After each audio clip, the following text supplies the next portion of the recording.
ایٹمی مذاکرات اور یمن کے واقعات کے سلسلے میں رہنما خطاب، سعودی حکومت کو سخت انتباہ۔ رہبر معظم انقلاب اسلامی آیت اللہ العظمیٰ سید علی خامنہئی نے یوم ولادت حضرت فاطمہ زہرا سلام اللہ علیہا کی مناسبت سے خواتین، شعراء اور ذاکرین اہل بیت علیہم السلام سے ملاقات میں بنت رسول کی یوم ولادت کی مبارکباد پیش کی اور ایٹمی مذاکرات اور یمن کے واقعات کے سلسلے میں انتہائی کلیدی نکات بیان کیے، جن کا خلاصہ آپ کی خدمت میں پیش ہے۔ بسم اللہ الرحمن الرحیم، والحمد للہ رب العالمین، والصلاة والسلام علی سیدنا محمد وآلہ الطاہرین۔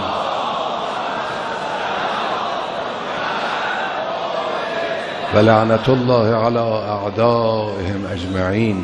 اللہم صل علی فاطمة وابیہا وبعلہا وبنیہا عدد ما احاط به علمک۔ تبریک عرض میکنم این میلاد مسعود را به همه عاشقان ولایت، عاشقان نبوت، عاشقان خاندان پیغمبر، دلباختگان فضیلت حقیقی۔ بعض افراد یہ سوال کر رہے ہیں کہ میں نے حالیہ ایٹمی مذاکرات کے سلسلے میں کسی موقف کا اظہار کیوں نہیں کیا۔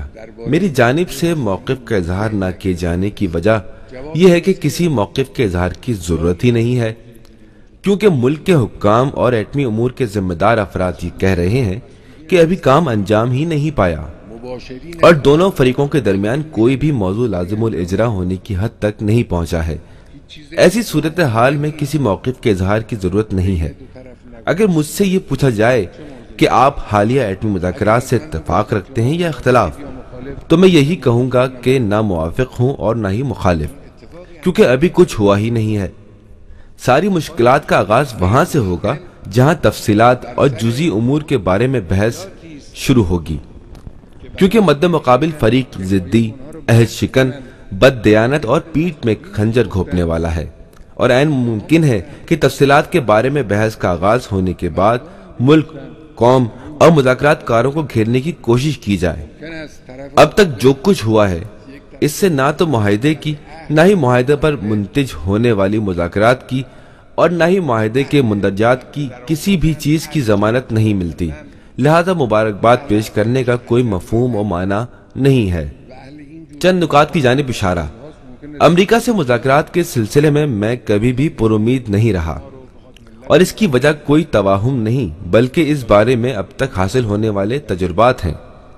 اگر مستقبل میں مسائل و واقعات کی تفصیلات اسی طرح ان دنوں انجام پانے والے ایٹمی مذاکرات کی تحریری نوٹس منظر عام پر آئے تو سب کو معلوم ہو جائے گا کہ ہمیں یہ تجربہ کہاں سے حاصل ہوا۔ میں امریکہ سے مذاکرات کے سلسلے میں پر امید نہیں تھا، لیکن پھر بھی میں نے اس مسئلے میں مذاکرات کی بھرپور حمایت کی اور آگے بھی حمایت کروں گا۔ ملت ایران کے وقار کا تحفظ کرنے والے معاہدے کی 100% حمایت کروں گا۔ چنانچہ اگر کوئی کہتا ہے کہ ہم معاہدے کیے جانے کے مخالف ہیں تو یہ بات خلاف حقیقت ہے۔ میں ایران اور ایرانی عوام کے مفادات کو پورا کرنے والے معاہدے کی بھرپور حمایت کرتا ہوں۔ البتہ میں نے یہ بھی کہہ دیا ہے کہ برے معاہدے سے بہتر ہے کہ معاہدہ نہ کیا جائے، کیونکہ ملت ایران کی مفادات کو پامال اور قوم کے وقار کو مجروح کرنے والے معاہدے کو مسترد کر دینا اس معاہدے سے بہتر ہے جو ملت ایران کی تحقیر کا باعث بنے۔ بعض اوقات یہ کہا جاتا ہے کہ مذاکرات کی تمام تفصیلات پر میری پوری نظر ہے، جبکہ یہ بات منوعاً درست نہیں ہے۔ میں مذاکرات کے سلسلے میں لا تعلق نہیں ہوں، مگر اب تک میں نے مذاکرات کے جزوی امور میں مداخلت نہیں کی ہے اور آئندہ بھی فروعات میں مداخلت نہیں کروں گا۔ میں نے بنیادی مسائل، اصلی خطوط، پیرائے اور ریڈ لائنوں سے بنیادی طور پر صدر محترم کو اور انتہائی محدود موارد میں وزیر خارجہ کو آگاہ کر دیا ہے، تاہم فروعات اور جزوی امور انہی کے اختیار میں ہیں۔ تاکیداً کہتا ہوں کہ مذاکرات انجام دینے والوں پر مجھے اعتماد ہے اور تاحال ان کی نسبت مجھے کوئی شک و تردد نہیں ہے، اور انشاءاللہ آئندہ بھی ایسا ہی رہے گا۔ تاہم ایٹمی مذاکرات کے سلسلے میں مجھے گہری تشویش ہے۔ تشویش کی اصلی وجہ مد مقابل فریق ہے جو فریب دہی، دروغ گوئی، عہد شکنی اور صحیح راستے کے برخلاف حرکت کرنے کا عادی ہے۔ اس رویے کا ایک نمونہ حالیہ مذاکرات کے تعلق سے دیکھنے میں آیا، جب وائٹ ہاؤس نے مذاکرات کے اختتام کے تقریباً 2 گھنٹے بعد مذاکرات کی تشریح پر مبنی چند صفحات کا اعلامیہ جاری کیا، جس میں اکثر باتیں خلاف واقعہ ہیں۔ 2 گھنٹے کے اندر اس طرح کے اعلامیے کی نگارش ممکن نہیں ہے۔ بنابراین اسی دوران جب وہ ہم سے مذاکرات کر رہے تھے، اس مخدوش، غلط اور مذاکرات کے اصلی مضمون کے برخلاف اعلامیے کی تدوین میں بھی مصروف تھے۔ ہمارا مد مقابل فریق دھوکے باز اور بد عہدی کرنے والا فریق ہے۔ ایک اور نمونہ یہ ہے کہ ہر دور کے مذاکرات کے بعد وہ پہلے اعلانیہ بیان دیتے ہیں اور پھر نجی طور پر بات کرتے ہیں۔ یہ بات ملک کے اندر اپنی ساکھ بچانے اور مخالفین کا منہ بند کرنے کے لیے ہوتی ہیں، جبکہ ان مسائل کا ہم سے کوئی ربط ہی نہیں ہے۔ وہ لوگ اسی معروف ضرب المثل کے مطابق ہیں کہ کافر ہمیرا بکیش خود پندورت، یعنی یہ کہ اگر ایران میں بھی مذاکرات کی مخالفت کروں تو ان کی یہ بات زمینی سچائی کے مطابق نہیں ہوگی، بلکہ وہ داخلی طور پر اپنی عزت بچانے کے لیے یہ مخالفت کریں گے۔ حالانکہ ان امریکیوں کو ایران کے اندر کے حالات کا کوئی ادراک ہی نہیں ہے۔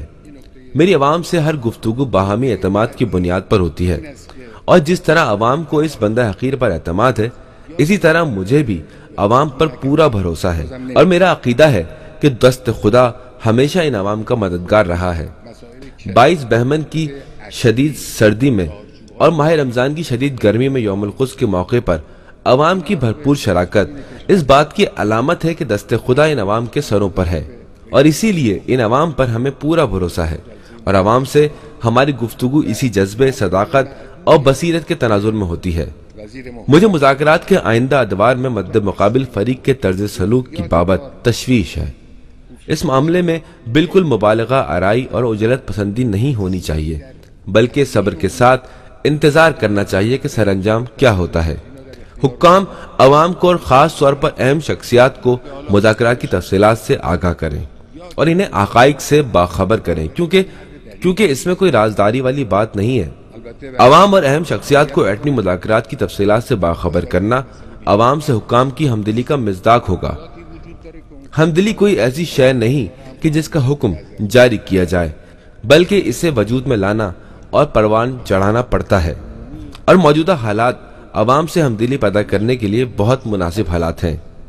حکام کو ایک تجویز ہے کہ حکام جو سچے اور قومی مفادات سے گہرا لگاؤ رکھنے والے افراد ہیں، انہیں چاہیے کہ مذاکرات کے اہم ناقدین کو دعوت دیں اور ان سے گفتگو کریں۔ اگر ان کی باتوں میں کوئی اہم نقطہ نظر آئے تو اسے مذاکرات کو بہتر انداز میں آگے لے جانے کے لیے استعمال کریں، اور اگر کوئی اہم نقطہ نہ ہو تو انہیں مطمئن کریں۔ یہ ہمدلی اور دلوں اور افعال میں یکسانیت اور یگانگت پیدا کرنے کا عینی مصداق ہے۔ ممکن ہے کہ حکام یہ کہیں کہ حتمی معاہدے کے لیے صرف 3 مہینے کی مہلت ہونے کی وجہ سے ناقدین کی باتیں سننے اور ان سے بحث کرنے کی فرصت نہیں، مگر جواب میں یہ کہنا چاہیے کہ یہ 3 مہینے کی مہلت ایسا موضوع نہیں ہے کہ جس میں کوئی تبدیلی نہ کی جا سکتی ہو۔ چنانچہ اگر اس مدت میں توسیع کی جائے تو کوئی مضائقہ نہیں ہے، جیسا کہ مد مقابل فریق نے مذاکرات کے ایک مرحلے میں 7 مہینے کے لیے اسے ملتوی کر دیا تھا۔ امریکیوں سے مذاکرات صرف ایٹمی مسئلے پر ہو رہے ہیں، کسی اور مسئلے میں کوئی گفتگو نہیں ہو رہی۔ البتہ ایٹمی مسئلے میں مذاکرات ایک تجربہ ہے۔ اگر مد مقابل فریق اپنی کج فکری سے باز آ جائے تو ممکن ہے کہ اس تجربے کو دیگر مسائل میں دہرایا جائے، لیکن اگر اس کی کج فکری جاری رہی تو امریکہ پر بے اعتمادی کے سلسلے میں ہمارا سابقہ تجربہ اور بھی مستحکم ہو جائے گا۔ مد مقابل فریق کو عالمی برادری قرار دینا درست نہیں ہے۔ ملت ایران کا مد مقابل فریق جو عہد شکنی کرتا ہے وہ امریکہ اور 3 یورپی ممالک ہیں۔ عالمی برادری اس سے مختلف ہے۔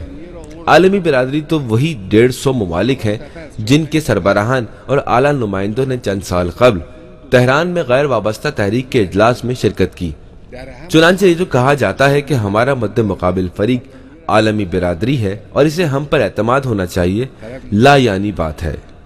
میری تاکید یہ ہے کہ حکام ایٹمی شعبے میں حاصل ہونے والی اب تک کی کامیابیوں کو انتہائی اہم سمجھیں اور انہیں کم ارزش اور معمولی نہ گردانیں۔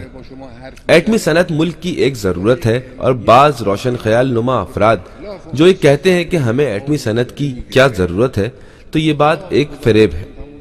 نیوکلیر انرجی، نیوکلیر میڈیسن، سمندر کے پانی کو میٹھا بنانے اور زراعت جیسے مختلف شعبوں میں ایٹمی صنعت کی ضرورت انتہائی اہم ہے۔ ملک کی ایٹمی صنعت کی سب سے اہم خصوصیت یہ ہے کہ اس حد درجہ اہم صنعت تک رسائی ایرانی نوجوانوں کی صلاحیتوں اور استعداد کے جلوے گر ہونے کا ثمرہ ہے۔ بنابراین ایٹمی صنعت میں پیش رفت کا عمل جاری رہنا چاہیے۔ مجرمانہ اقدامات کے مرتکب ہونے والے ممالک جیسے نیوکلیر بم کا استعمال کرنے والے امریکہ اور خطرناک ایٹمی تجربات کرنے والے فرانس، وہ ہم پر ایٹمی اسلحہ بنانے کی کوشش کرنے کا الزام لگاتے ہیں، حالانکہ اسلامی جمہوریہ ایران شرعی فتوی کی بنیاد پر اور اسی طرح عقلی اصولوں کی پیروی کرنے کی وجہ سے کبھی بھی ایٹمی ہتھیار کے حصول کے لیے کوشاں نہیں رہا اور نہ ہی کبھی یہ کوشش کرے گا، بلکہ ایران اسے ایک طرح کا درد سر سمجھتا ہے۔ حکام ہرگز مد مقابل فریق پر ہرگز اعتماد نہ کریں۔ حال ہی میں ہمارے ایک عہدیدار نے کہا کہ ہمیں مد مقابل فریق پر اعتماد نہیں ہے۔ اس طرح کا موقف بالکل درست ہے۔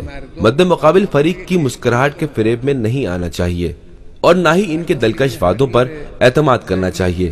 حالیہ بیان جاری ہونے کے بعد امریکی صدر کی گفتگو اور موقف واضح نمونہ ہے۔ حکام مذاکرات کے دوران یاد رکھیں کہ پابندیاں یکجا منسوخ کرائی جائیں۔ یہ مسئلہ بہت اہم ہے۔ پابندیاں معاہدے کے دن ہی مکمل طور پر منسوخ ہو جانی چاہیے۔ اگر پابندیوں کی منسوخی کسی نئے میکانزم سے مربوط کی جانی ہے تو مذاکرات کی بنیاد بے بنا ہوگی، کیونکہ مذاکرات کا مقصد ہی پابندیوں کا خاتمہ کرنا ہے۔ نگرانی اور چیکنگ کے مسئلے بھی اہم ہیں۔ ہرگز یہ اجازت نہیں دی جانی چاہیے کہ نگرانی کے نام پر ملک کے دفاعی اور سیکیورٹی حدود کے قریب کوئی آئے، اور ملک کے بھی حکام کو کسی بھی حالت میں یہ اجازت نہیں ہے کہ نگرانی اور تحقیق کے نام پر اغیار کو ان حدود کے قریب آنے کا موقع دیں یا ملک کی دفاعی شعبے کی پیش رفت کے عمل کو روکیں۔ دفاعی شعبے کی توانائی اور فوجی میدان میں ملت ایران کا محکم گھونسا اسی طرح طاقتور بنا رہے اور روز بے روز اس کی قوت میں اضافہ ہو۔ اسی طرح مذاکرات کے دوران کسی بھی حالت میں مختلف خطوں میں مزاحمت کرنے والے برادران کی حمایت میں ذرہ برابر خلل اندازی کا موقع نہیں دیا جانا چاہیے۔ کوئی بھی غیر معمولی نگرانی کا میکانزم جو نظارت کے اعتبار سے ایران کو ایک الگ ملک بنا دے قابل قبول نہیں ہے، بلکہ نگرانی اسی دائرے میں ہونی چاہیے جس دائرے میں دنیا میں عام طور پر انجام دی جاتی ہے، اس سے زیادہ ہرگز نہیں۔ مختلف پہلوؤں سے سائنسی اور تکنیکی ترقی کا عمل جاری رہنا چاہیے۔ البتہ ممکن ہے کہ مذاکراتی ٹیم بعض محدودیتیں قبول کیے جانے کو لازمی سمجھے، تو اس پر مجھے کوئی اعتراض نہیں ہے۔ تاہم ٹیکنالوجی کی ترقی کا عمل حتمی طور پر جاری رہے اور پوری قوت کے ساتھ آگے بڑھے۔ ان مطالبات کی تکمیل مذاکرات کاروں کے ذمہ ہے۔ انہیں چاہیے کہ باخبر اور امین افراد اسی طرح ناقدین کے نظریات اور مشوروں کی مدد سے مذاکرات کا صحیح طریقہ تلاش کریں اور اس کے مطابق عمل کریں۔ یمن میں سعودی جارحیت اور رہبر معظم انقلاب کی سخت تنقید۔ یمن کے خلاف جارحیت کر کے سعودیوں نے بہت بڑی غلطی کا ارتکاب کیا ہے، علاقے میں بہت بری بدعت کی بنیاد رکھ دی ہے۔ یمن میں سعودی حکومت کے اقدامات غزہ میں صہیونیوں کے جرائم سے مماثلت رکھتے ہیں۔ دو انتہائی اہم پہلو ملت یمن کے خلاف فوجی کارروائی مجرمانہ، نسل کشی اور بین الاقوامی سطح پر قانونی چارہ جوئی کے قابل فعل ہے، اور کسی ملک کے بچوں کو مارنا، گھروں کو مسمار کرنا، بنیادی انفراسٹرکچر کو اور قومی سرمایہ کو نابود کرنا بہت بڑا جرم ہے۔ یقینی طور پر سعودیوں کو اس مسئلے میں نقصان اٹھانا پڑے گا، وہ کسی بھی حالت میں فتح یاب نہیں ہوں گے۔ سعودیوں کی شکست کی وجہ بالکل واضح ہے، کیونکہ صہیونیوں کی عسکری توانائی سعودیوں سے کئی گنا زیادہ ہے اور غزہ کا علاقہ بہت چھوٹا سا علاقہ تھا، لیکن پھر بھی صہیونی کامیاب نہیں ہو سکے، جبکہ یمن کروڑوں کی آبادی والا ملک ہے، ایک وسیع و عریض ملک ہے۔ سعودیوں پر یقینی ضرب پڑے گی اور ان کی درگت بن جائے گی۔ گوناگون سیاسی مسائل کے بارے میں سعودیوں سے ہمارے اختلافات ہیں، لیکن ہم نے ہمیشہ یہ کہا کہ وہ خارجہ سیاست کے میدان میں متانت اور وقار کا ثبوت دیتے رہے ہیں، لیکن چند ناتجربہ کار جوانوں نے اس ملک کے امور اپنے ہاتھ میں لے لیے ہیں اور متانت اور ظاہر دائری کے پہلو پر وحشی پنے کے پہلو کا غلبہ ہو رہا ہے، اور یہ عمل یقیناً انہیں نقصان پہنچائے گا۔ سعودیہ کو متنبہ ہو جانا چاہیے۔ علاقے میں یہ اقدام قابل قبول نہیں ہے اور میں خبردار کرتا ہوں کہ وہ یمن میں مجرمانہ کارروائیاں کرنے سے باز آ جائے۔ یہ امریکہ کی سرشت ہے کہ تمام واقعات میں مظلوم کی حمایت کرنے کے بجائے ظالم کی طرفداری کرتا ہے، لیکن اس مسئلے میں امریکیوں کو بھی مار پڑے گی اور وہ بھی ہزیمت اٹھائیں گے۔ مجرمانہ کارروائیاں کرنے والے ان کے طیاروں نے یمن کی فضا کو غیر محفوظ بنا دیا ہے اور اس کے بعد بھی یمن میں مداخلت کے لیے احمقانہ بہانے تراشتے ہیں جو اللہ تعالیٰ اور قوموں کی نظر میں اور بین الاقوامی اصولوں کے مطابق بالکل ناقابل قبول ہیں، اور وہ اپنے اقدامات کو مداخلت ماننے پر تیار نہیں بلکہ الٹا ایران پر الزام تراشی کرتے ہیں۔ ملت یمن قدیم تاریخ رکھنے والی ہے جو اپنی حکومت کا تعین خود کرنے کی صلاحیت رکھتی ہے۔ سعودی حکومت کو چاہیے کہ فوراً ان المناک جرائم کا سلسلہ بند کرے۔ ملت یمن کے دشمنوں کی پہلے سے منصوبہ بند سازش یہ تھی کہ اقتدار کا خلا پیدا ہو اور یمن میں بھی لیبیا جیسے انتہائی خراب اور کربناک حالات پیدا ہو جائیں۔ خوشی کا مقام ہے کہ دشمن اپنا یہ ہدف پورا کرنے میں ناکام ہو گیا، کیونکہ مومن، ہمدرد اور پختہ عقیدہ رکھنے والے نوجوان جن میں شیعہ، سنی، زیدی اور حنفی سب کے سب شامل ہیں، حضرت امیر المومنین علیہ السلام کی روش پر عمل کرتے ہوئے ڈٹ گئے، اور آئندہ بھی استقامت کا یہ سلسلہ جاری رہے گا اور انہیں ہی فتح ملے گی۔